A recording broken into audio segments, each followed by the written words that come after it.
I recently wanted to swap out the shock on my mountain bike. Of course, the bushings from the old shock did not work with the new shock. So, what's a geek with a 3D printer to do?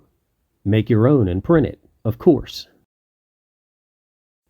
I started with a hand drawing and some caliper measurements, and then moved on to a CAD model.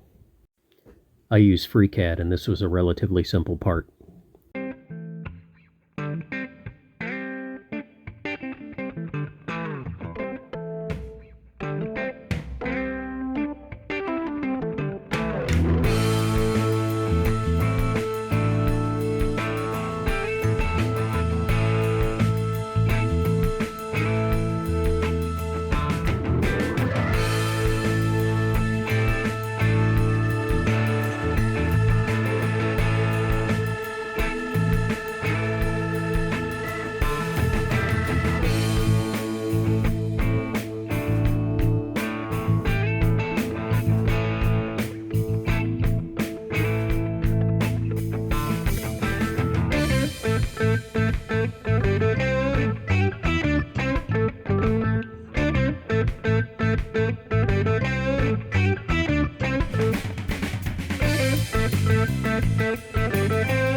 Once the model was complete, I exported an STL file and imported that into Cura for 3D slicing.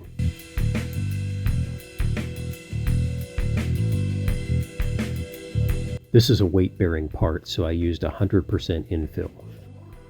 I used PETG fiber with carbon infill. It's pretty strong, dimensionally stable, and doesn't have noxious fumes, so, that's a plus.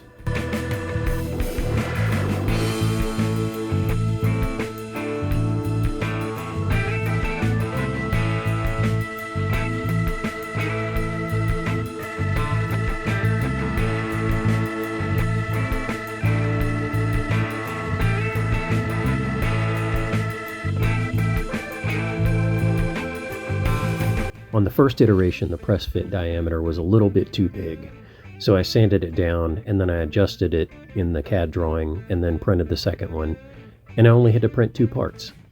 I drilled out the centers for a perfect fit on the through bolt. I ended up with a functional mountain bike bushing in less than 2 hours from concept to actually installing it on the bike. Now I'm like Aerosmith. I'm back in the saddle again.